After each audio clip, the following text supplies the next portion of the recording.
Allah dahsyat tempat kudusnya.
Haleluya, kita berdoa. Terima kasih Tuhan buat hari ini. Terpujilah nama-Mu. Kami mengucap syukur buat hari ini. Kalau kami masih ada karena kemurahan dan kebaikan Tuhan. Terima kasih Tuhan Yesus. Terima kasih Roh Kudus. Sebentar kami mendengar firman Tuhan. Urapi kami, urapi hamba-Mu di dalam nama Yesus. Biarlah kuasa anugerah dan firman Tuhan mengalir atas hidup kami, mengubah hidup kami, memperbaiki yang menjadi lebih baik dari hidup kami. Terima kasih Bapa, terpujilah nama-Mu. Dalam nama Yesus kami siap mendengar firman Tuhan. Haleluya, sama-sama katakan amin. Silakan duduk. Shalom.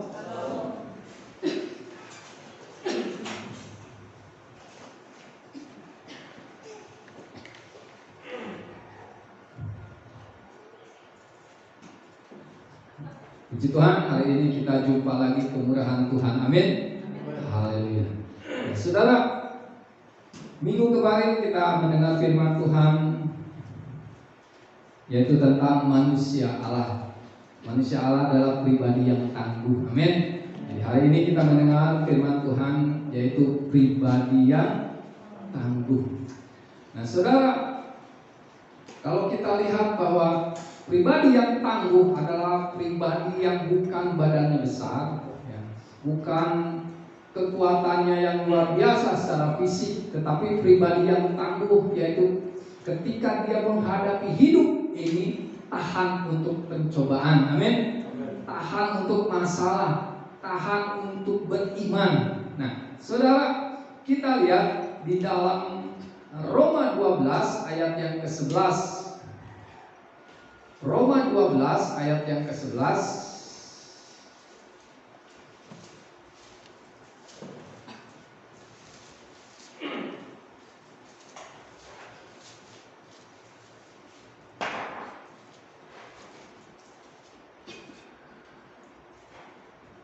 Baik, kalau bisa saya meminta satu pemuda atau pemudi untuk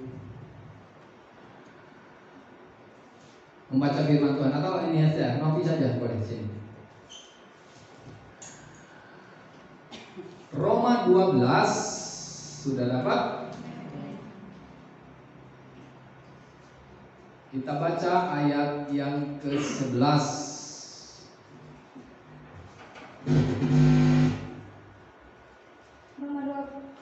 Roma 12 ayat yang ke-11, nasihat untuk dalam kasih. Ayat 11, janganlah kendaki kerajinanmu kendor, biarlah rohmu menyala-nyala dan layanilah Tuhan. Janganlah, silakan duduk di situ nanti. Janganlah hendaknya kerajinanmu kendor, biarlah rohmu nyala dan layanilah Tuhan. Saudara garis bawahi, biarlah rohmu menyala-nyala. Hal yang pertama saudara, bagaimana untuk sesuatu yang bisa menyala tentu kita harus dihidupkan, benar? Kalau listrik saudara lihat, kalau di off kan berarti mati, kalau di on kan berarti hidup. Roh kita harus dihidupkan, amin. Supaya apa? Supaya kita menjadi pribadi yang tangguh. Jadi kalau rohnya mati, ya, tidak menyala-nyala, saudara, berarti kita seolah-olah apa ya, lemas begitu ya, tidak bergairah, mau mengerjakan sesuatu sulit.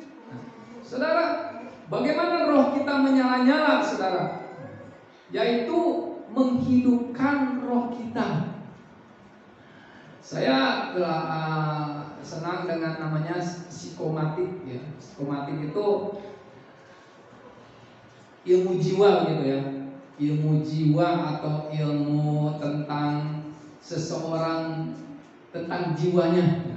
Jadi kalau jiwanya terganggu, saudara, kalau jiwanya terganggu ini katanya begitu ya, menurut medis katanya ada yang namanya dopamin, endorfin, satu sini serotonin dan oksitosin. Nah, itu terganggu gitu. Jadi di dalam otak ini ada 4 unsur, saudara, yang mempengaruhi otak, sehingga otak ini kalau bekerja dengan baik ya, dopaminnya bagus, endorfinnya bagus, serotoninnya bagus, oksitosinnya bagus. Tetapi kalau tidak bagus salah satu, saudara, ya, kadang-kadang kita gelisah ya. Saudara, siapa yang suka atau pernah di dalam hatinya itu gelisah? Siapa yang pernah? Saya juga pernah, saudara. Hati ini gelisah. Berarti itu salah satu keempatnya itu sudah mulai nurun. Atau cemas ya.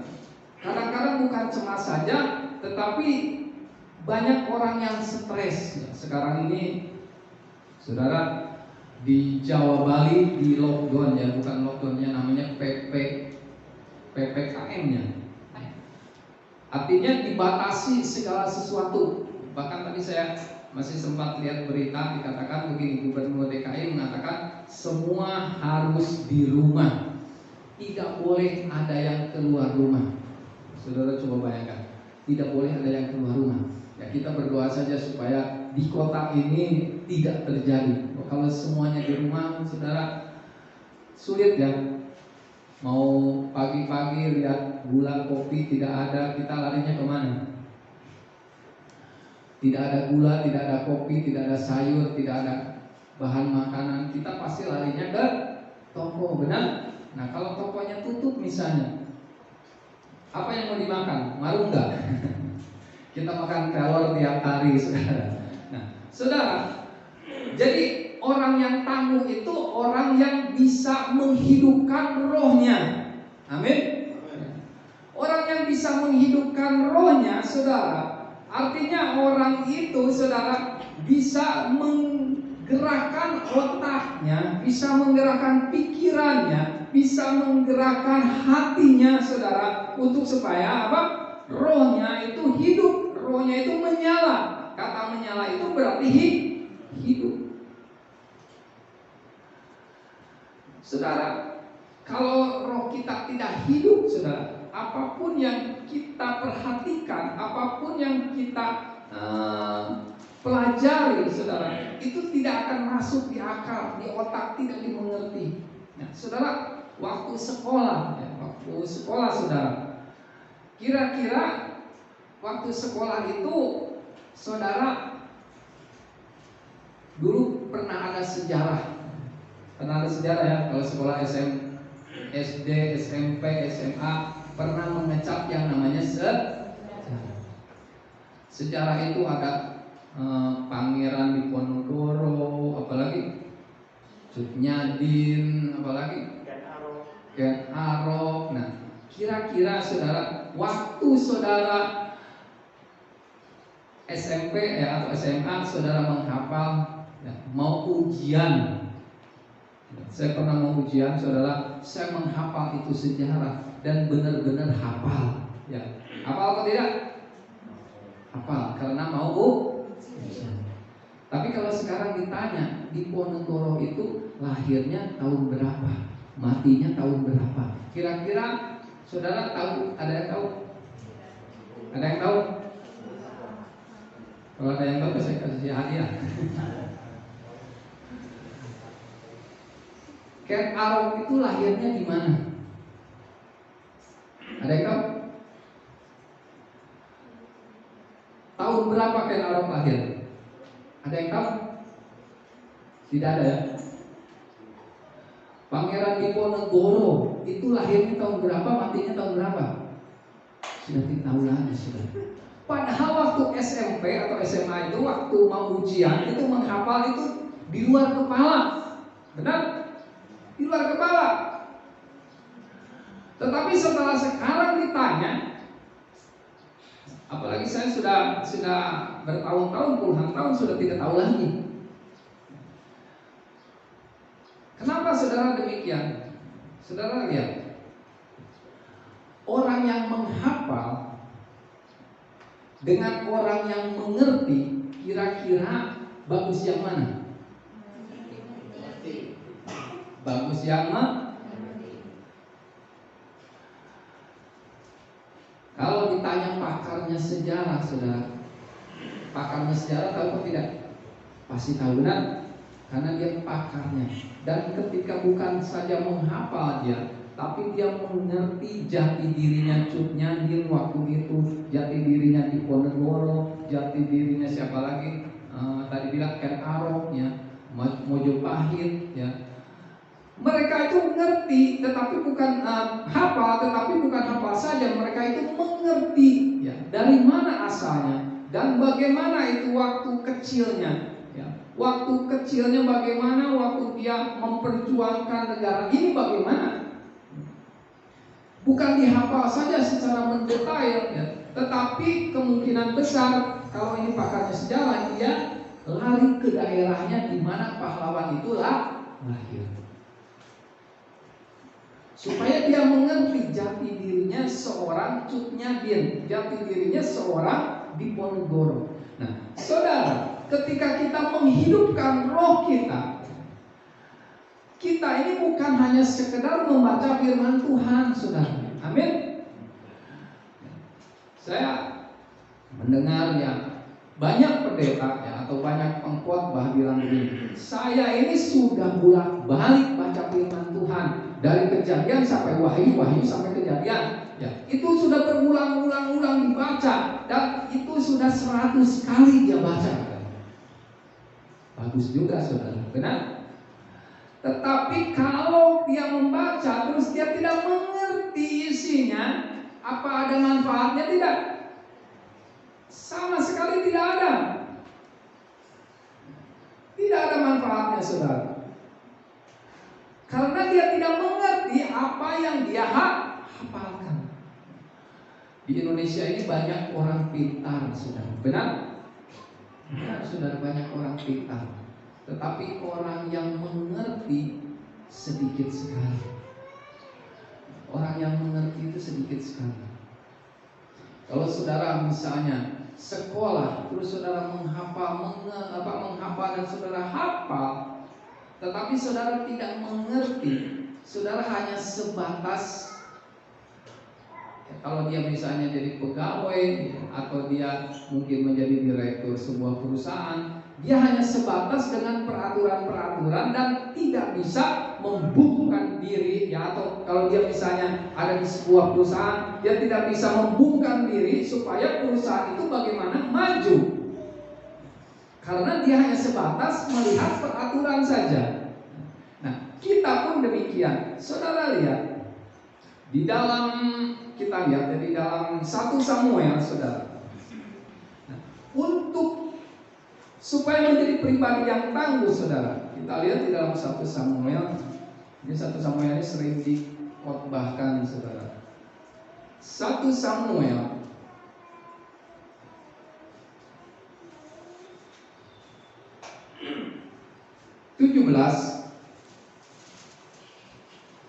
ayat yang ke-44 dan 45. Nah, saudara, ketika kita menghidupkan roh kita, saudara lihat di dalam 1 Samuel ada seorang yang namanya Daud. Daud itu menghidupkan rohnya, atau mengonkan rohnya, sehingga apa, saudara? Saudara lihat di dalam ayat 44 sampai 45, coba baca. 1 Samuel 17 ayat yang ke-44, sebuah perikop perkelahian Daud dengan Goliat. Ayat yang ke-44, mula orang Filistin itu berkata kepada Daud, hadapilah aku, maka aku akan memberikan dagingmu kepada burung-burung di udara, kepada binatang-binatang di padang. Ya, stop dulu. Jadi saudara, dikatakan begini, orang Filistin itu namanya siapa? Goliat. Goliat itu mengatakan kepada Daud begini, hadapilah aku, maka aku akan memberikan dagingmu kepada burung-burung di udara dan kepada binatang-binatang di padang. Jadi Daud ini diancam, saudara, karena Goliat ini tinggi Goliat berapa? 3,2 meter. Ya, saudara lihat di dalam ayat yang keempat. Ayat yang keempat, boleh baca? 1 Samuel 17 yang keempat, lalu Tampilan keluar seorang pendekar dari tentara orang Filistin, namanya Goliat, dari Gat, tingginya 6 hasta sejengkal. 6 hasta sejengkal, dikatakan 3,2 meter kalau saudara dimeterkan. Terus ayat yang kelima, ketopang tembaga ketopong, ya. ada di kepalanya, dan dia memakai baju sirah yang bersisik berat. Baju sirah ini 5.000 sikal tembaga. 5.000 sikal tembaga, ya. Kalau saya hitung 5.000 sikal itu 57 kilo. Bajunya itu 57 kilo. Kira-kira berat atau tidak? Kalau 1 karung berapa kilo itu beras?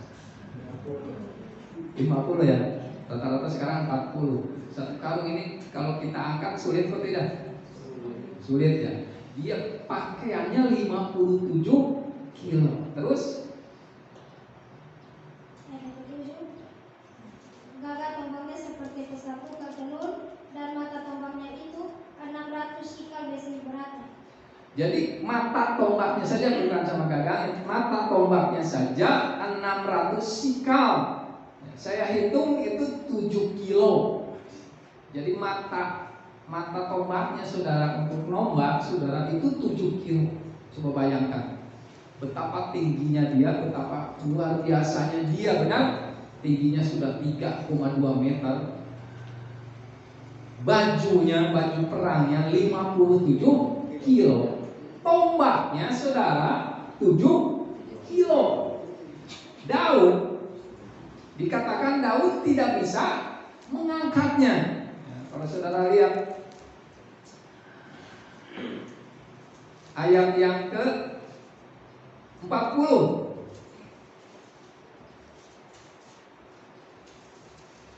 ayat yang ke-39. Oh, yang 38. Ayat yang ke-38, lalu Saul mengenakan baju perangnya kepada Daud, ditaruhnya ketopong tembaga di kepala, lalu dikenakannya baju sirah di kepadanya. Ayat 39. Lalu Daud mengikat pedangnya di luar baju perangnya, kemudian dia berjalan sebab belum pernah dicobanya. Maka berkatalah Daud kepada Saul, aku tidak dapat berjalan dengan memakai ini, sebab belum pernah aku mencobanya. Kemudian dia meninggalkannya. Nah, saudara, ketika Daud memakai baju, tentu bajunya karena dia kecil, ya, bajunya kecil. Tetapi ketika dia berjalan, saudara, dia bilang, aku tidak bisa berjalan, bagaimana mau berperang? Berjalan saja tidak bisa, apalagi berperang. Makanya Daud melepaskannya, dan Alkitab mengatakan di dalam ayat yang ke-40, coba ayat 40. Ayat yang ke-40, lalu Daud mengambil tongkatnya di tangannya, dipilihnya dari dasar sungai 5 batu yang licin, dan ditaruhnya di dalam kantung gembalanya yang dibawanya yakin tempat batu-batu, sedang umbannya dipegangnya di tangannya. Demikianlah ia mendekati orang Filistin itu. Jadi Daud itu hanya mengambil sebuah tongkat gembala. Habis begitu dia mengambil 5 batu licin, ditaruhnya di kantung gembala. Sedang umbannya ada di tangan. Nah, saudara, ketika Daud melihat hal yang besar, bahkan yang besar itu mengancam hidupnya, saudara, waktu itu saya percaya Daud itu menghidupkan rohnya. Amin. Karena apa? Karena ayat 45 dikatakan begini, 45. Tetapi Daud berkata kepada orang Filistin itu, engkau mendatangi aku dengan pedang yang besar, terus dan lembing, tombak dan lembing yang besar, terus tetapi aku mendatangi engkau dengan nama Tuhan semesta alam, Allah segala barisan Israel yang kutantangkan itu. Nah, kau tantang itu. Nah, saudara, ketika Daud mendengar bahwa orang Filistin mengatakan, aku akan memberikan dagingmu kepada burung-burung di udara dan kepada binatang-binatang di padang, Daud mengonkan hidupnya atau rohnya, saudara, sehingga Daud mengatakan, aku tahu engkau besar, aku tahu engkau tinggi, aku tahu engkau mendatangi aku dengan pedangmu yang begitu besar, dengan tombakmu, dengan peralatanmu yang luar biasa. Di sini kalau saudara lihat, berarti ada persaingan, saudara, benar? Persaingan tentang iman.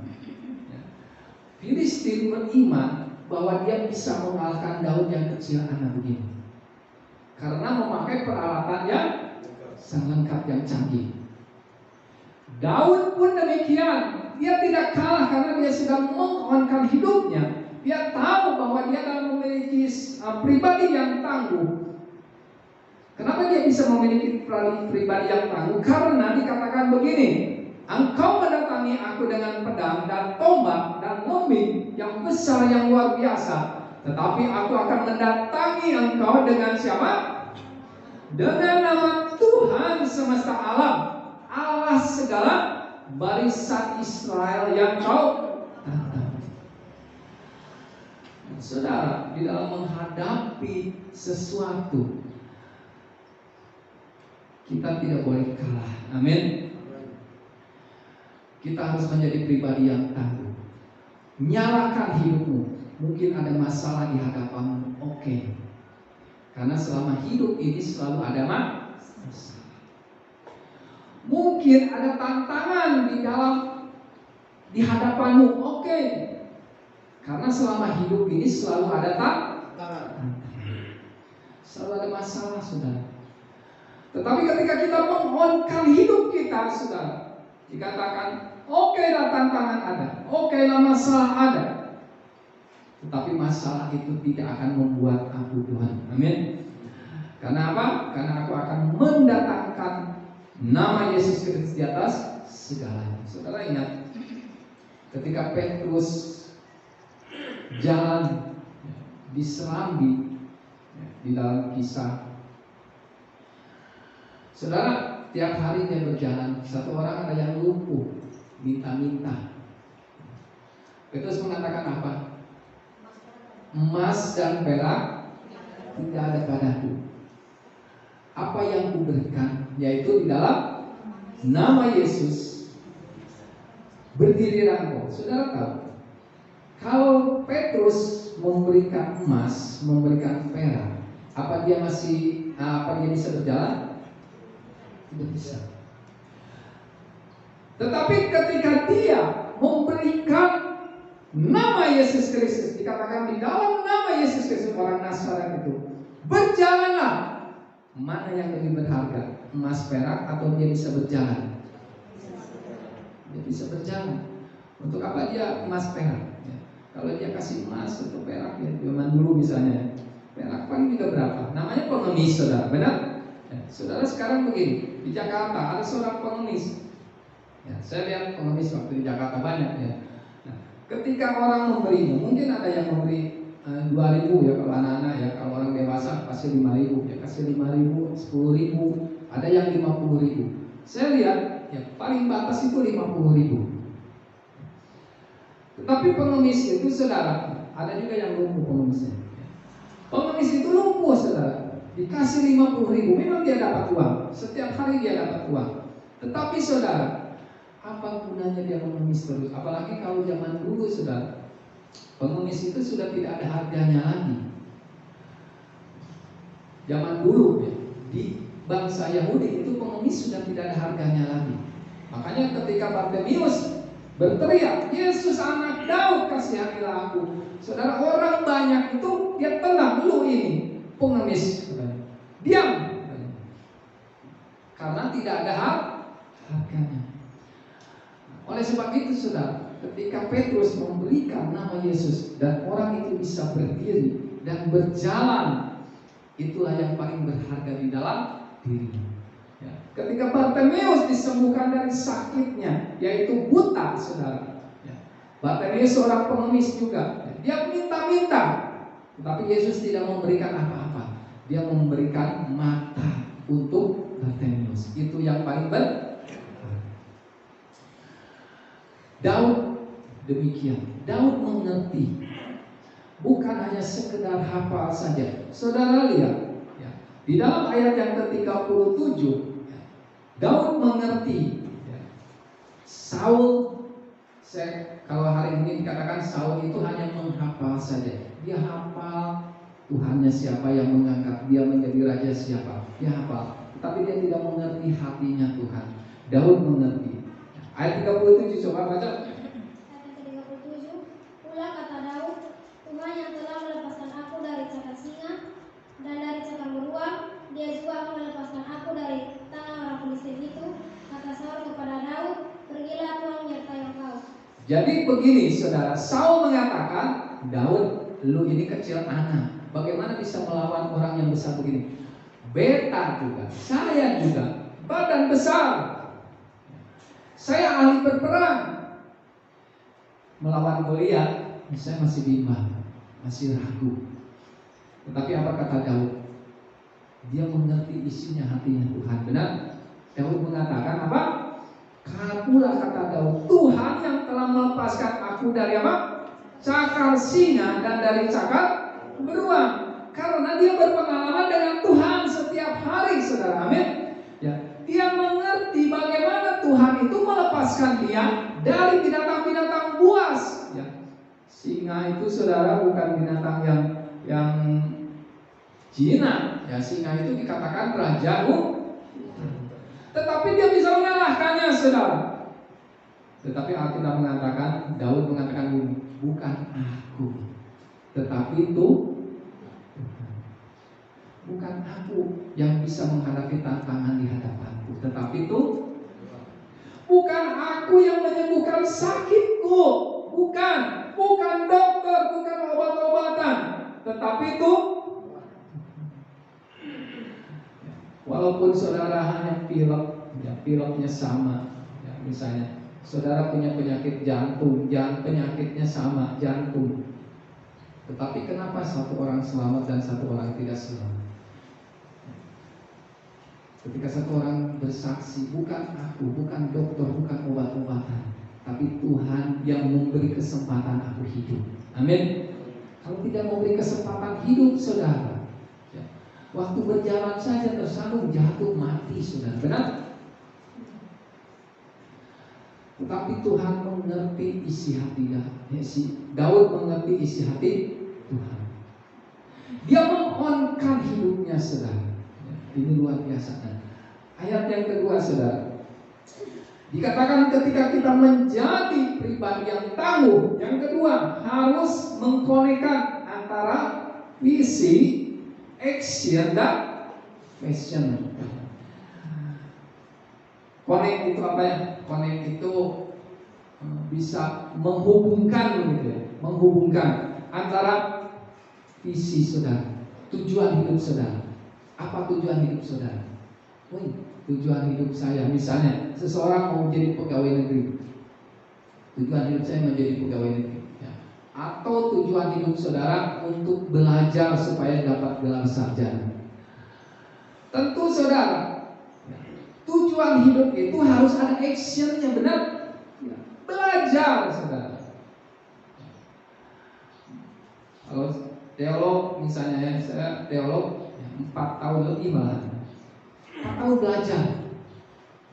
Kalau saudara mau jadi MTH ya, atau master, itu harus belajar lagi.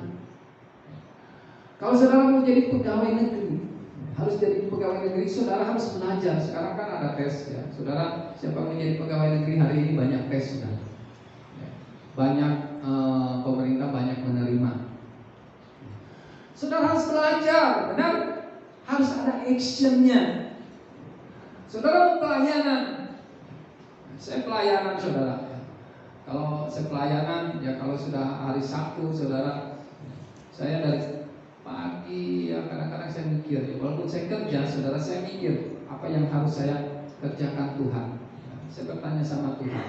Ya, nanti sudah sore-sore saya bolak-balik. Ya, itu sudah dari hari Senin saya berpikir ya, untuk minggu apa yang harus saya sampaikan kepada jemaat.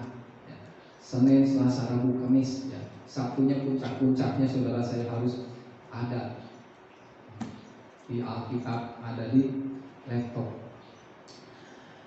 Kita harus melayani pun demikian, bersiap, benar? Nah, saudara, orang yang bisa bertindak, ya, memiliki tujuan hidup dan bertindak, ya, tentu akan berhasil. Ya. Yang bukan bertindak saja, tetapi memiliki passion. Passion itu apa? Passion itu apa? Baju. Ya. Baju ini berbicara tentang kehidupan kita, benar? Kehidupan kita, jati diri kita. Ya. Kalau kita seorang yang di sini ada satpam, saudara, satpam BRI. Kalau seorang satpam BRI, saudara, ya, mau tugas, saudara, dia harus punya fashion seorang satpam, benar? Apa bisa waktu dia bangun tidur, saudara, pakai celana pendek, pakai kaos oblong, saya mau tugas jadi satpam, langsung dia naik motor, langsung ke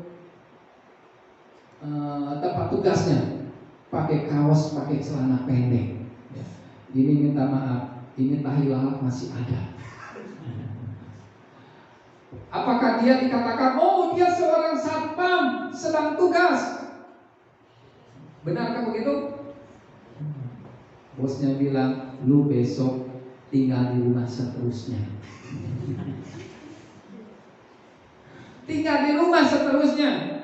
Kenapa? Karena fashion seorang satpam, ya, ataupun seorang polisi, kalau dia seorang polisi atau seorang tentara, ketika dia hendak bertugas, ya, kalau seorang tentara hendak bertugas, dia pakai celana pendek, baru pakai kaos oblong, saudara, mau pegang senjata, dek, begitu, ya, baru berdiri, ya, di markasnya, di depan markasnya, saudara.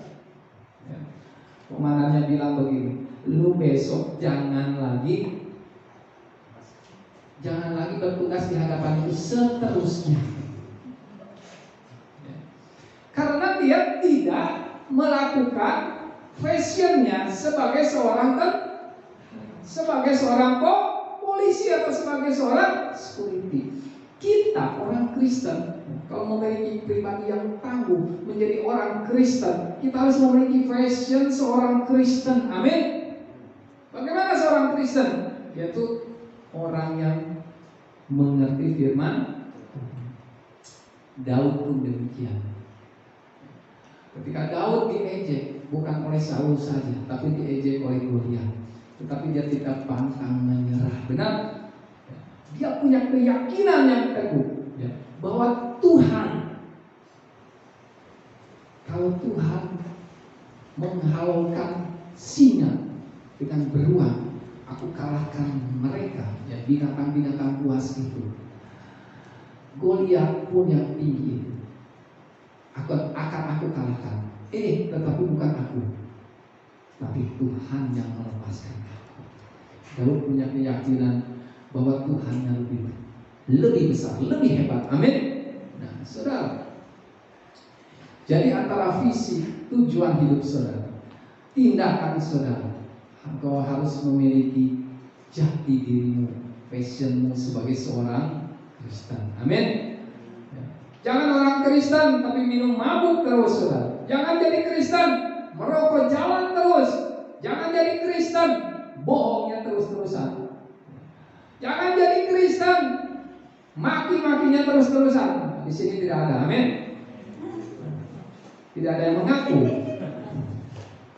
Nanti di rumah atau di dalam hatinya beta itu.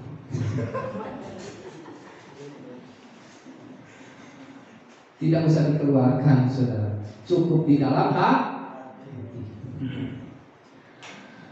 Nah, saudara, jati diri seorang Kristen itu gimana? Kalau kita menjadi pribadi yang tangguh, kalahkan semuanya itu, amin. Saudara, orang yang sukses, dengar ya saudara, orang yang sukses itu harus menemui kelebihan di dalam dirinya. Ingat saudara, saya katakan bukan menemui kekurangan. Kalau kekurangan itu tidak usah ditemui, itu kita sudah merasakannya. Benar? Benar? Apa kekuranganmu? Beta ini kalau mau kerja itu suka malas. Nah, itu kekurangan. Itu kekurangan itu tidak usah ditemui. Artinya kita sudah merasakannya. Benar? Apa kekuranganmu? Beta ini agak kekek. Nah, kekek itu apa ya? Agak pelit, kikir. Itu tidak usah tidak usah dicari-cari. Itu sudah merasa dirinya, benar? Sudah rasa kan? Betul ya, beta ini kikir. Tidak usah. Kalau saudara misalnya tukang bohong, tidak usah saudara, apa kekurangan saya, tidak usah.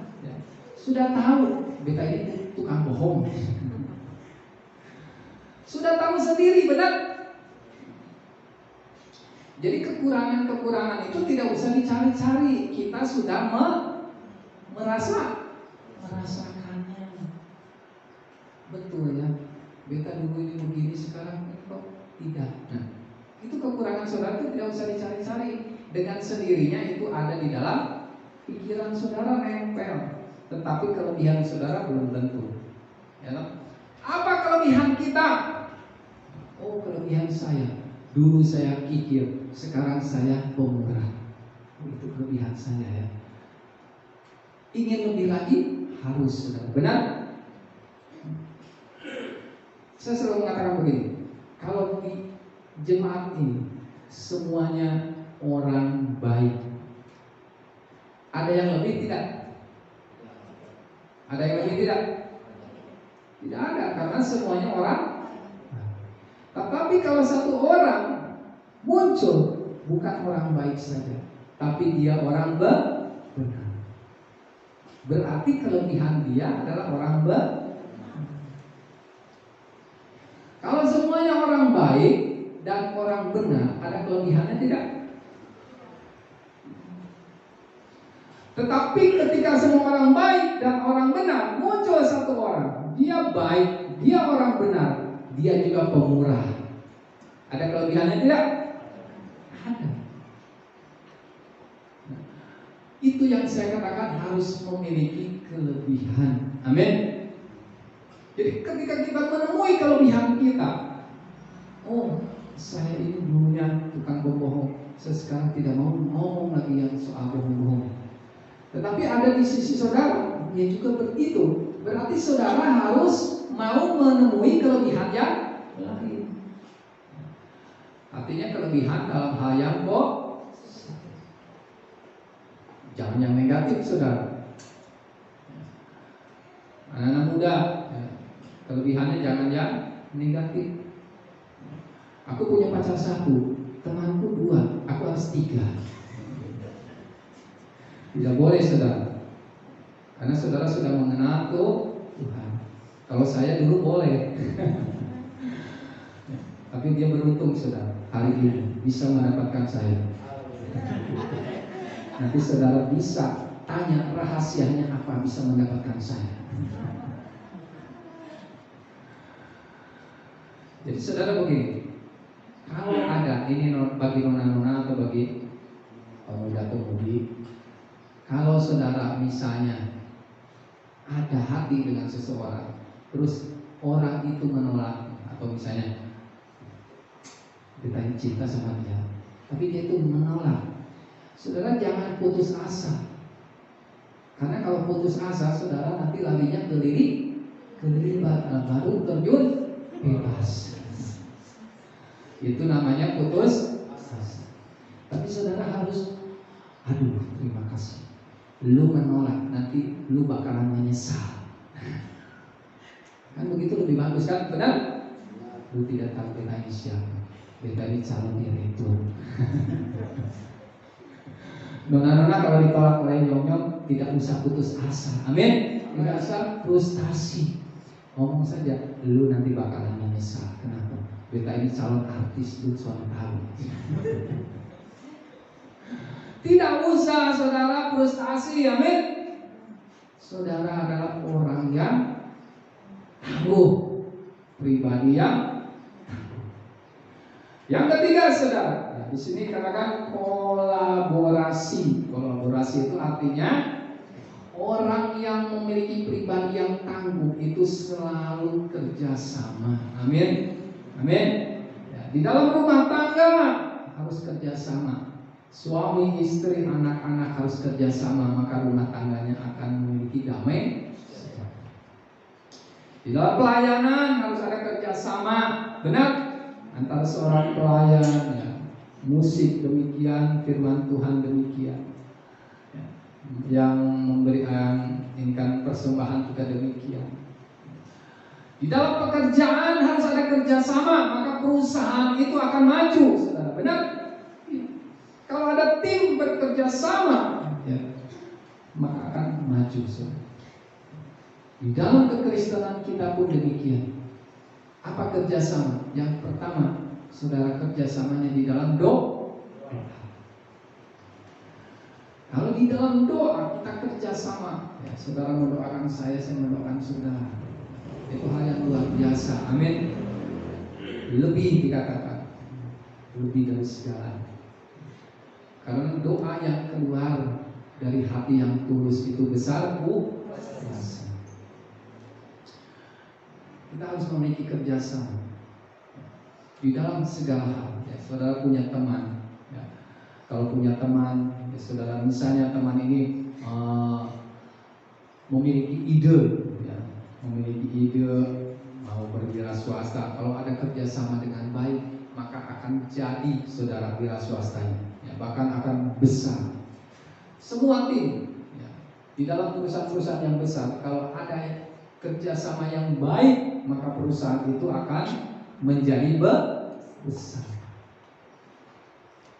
Nah, oleh sebab itu saudara, 3 hal ini harus ada di dalam kehidupan saudara. Yang pertama, hidupkan rohmu. Yang kedua, saudara harus memiliki apa? Vision, action,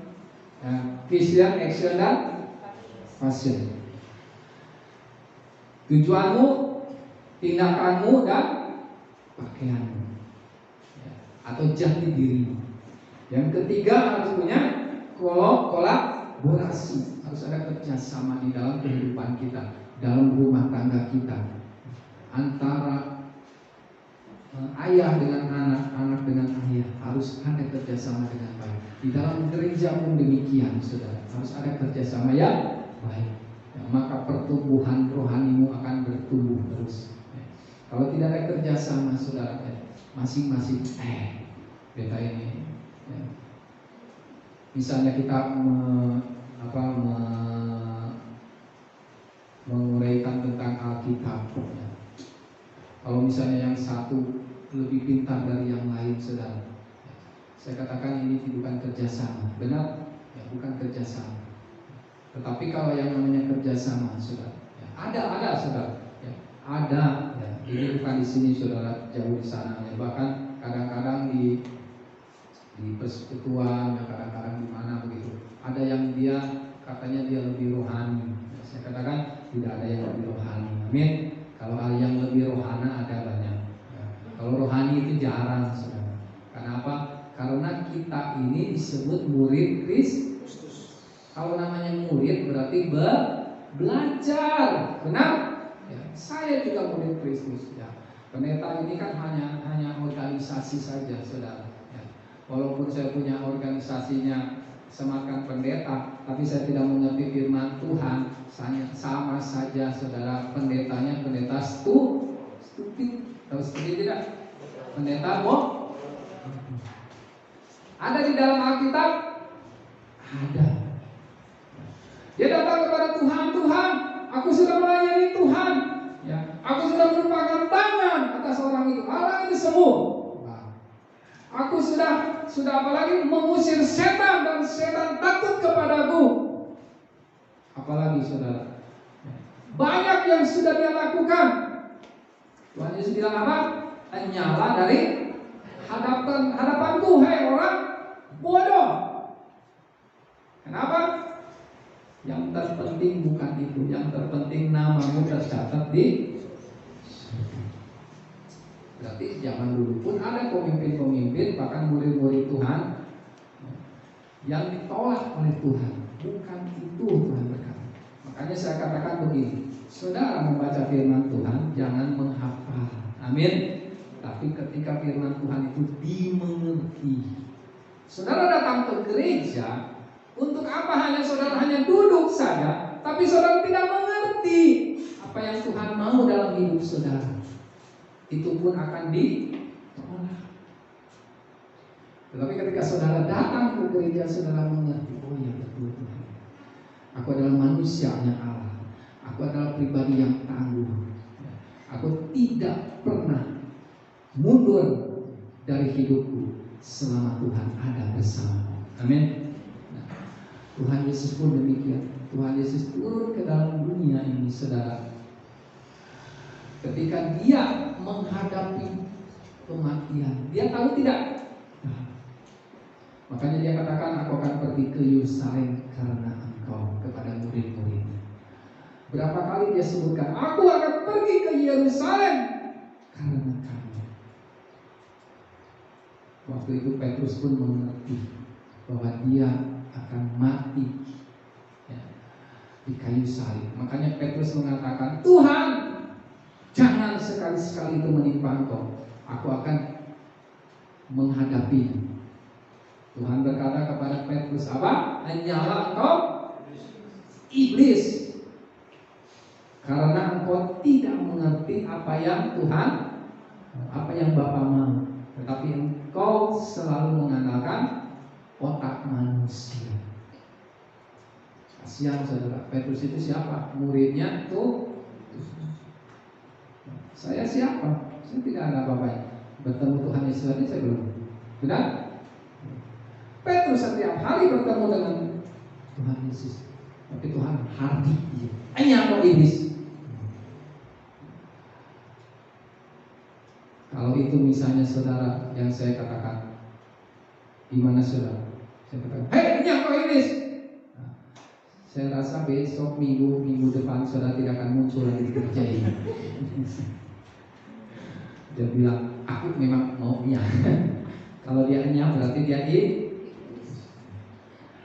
tapi kalau dia datang lagi berarti dia bukan kan begitu aja kan? Begitu aja kok repot. Kalau dia bilang, setan, pergi. Kalau dia balik lagi, ya, misalnya ini jauh di sana, ini jauh bukan di sini. Ya, misalnya suaminya atau istrinya bilang ya, sama suaminya atau sama istrinya, lu setan, pergi sana. Dia pergi, tapi kalau dia tidak balik lagi, berarti dia benar-benar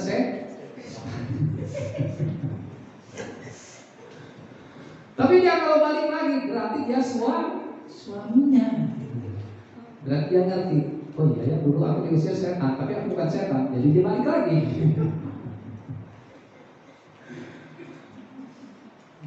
Begitu aja repot. Nah, saudara, biarlah kita menjadi pribadi-pribadi yang tangguh. Amin. Tuhan Yesus pribadi yang tangguh. Ada bilang begini, kok pribadi yang tangguh bisa di kayu salib? Saudara, dia tidak tahu di kayu salib itu untuk apa? Untuk mengalahkan kematian. Amin. yang tidak bisa dikalahkan oleh satu orang manusia pun di dunia ini. Amin.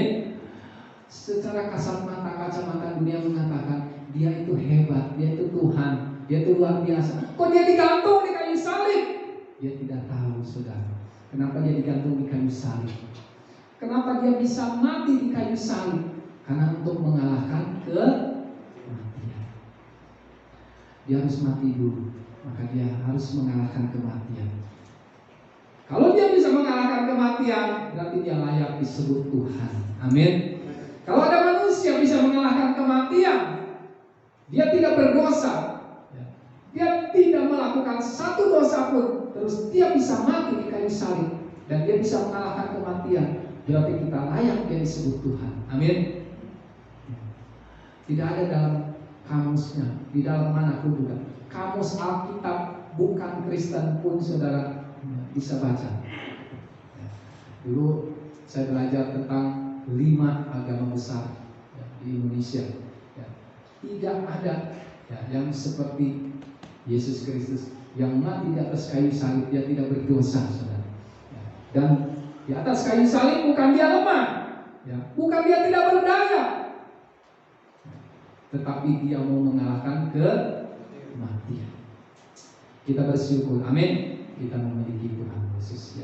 Kalau hari ini sebentar kita akan perjamuan kudus, saudara, dan biarlah kita bisa mengingat bahwa benar ada satu manusia yang layak disebut Tuhan karena dia mengalahkan kematian. Puji Tuhan. Biar firman Tuhan memberkati saudara. Tuhan Yesus memberkati firman-Nya. Haleluya. Mari saudara kita nyanyikan satu pujian. Haleluya.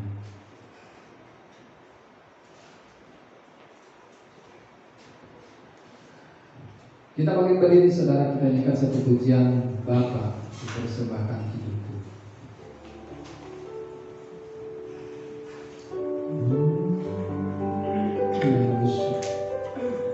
Mari saudara, ambil sikap hati saudara.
Saudara, arahkan hatimu, pikiranmu kepada Tuhan. Sebentar kita akan menerima perjamuan kudus. Dengar firman Tuhan. Sebab setiap kali kamu makan roti ini dan minum cawan ini, Kamu memberitakan kematian Tuhan sampai Ia datang. Jadi barang siapa dengan cara yang tidak layak makan roti atau minum cawan Tuhan, ia berdosa terhadap tubuh dan darah Tuhan. Karena itu hendaklah tiap-tiap orang menguji dirinya sendiri, dan baru sesudah itu ia makan roti dan minum dari cawan itu. Karena barang siapa makan dan minum tanpa mengakui tubuh Tuhan, ia mendatangkan hukuman atas dirinya sendiri. Haleluya.